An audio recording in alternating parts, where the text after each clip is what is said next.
Banalata sweetmeat. Banalata সুইটমিটে ঢুকলেন মনোয়ালের চূন্য ভাই, মনোয়ালের চূন্য ভাইয়ের লিফলেট হাতে এবং মালিক ভাইকে তো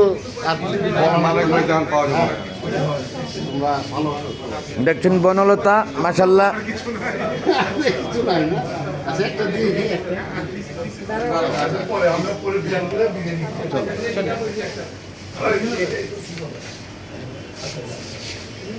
বনলতা সুইটমিট দেখছেন একের ভিতর দুই।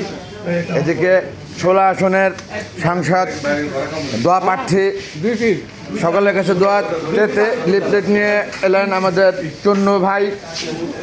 সেই সাথে আমাদের বনলতা মালিক ভাই শোরুমটি আমরা দেখে নিলাম এবং দেখিয়ে দিলাম আপনাদের সকলকে। ধন্যবাদ সমস্তকে দেখলেন বলে। Thanks all. ঠিক আছে।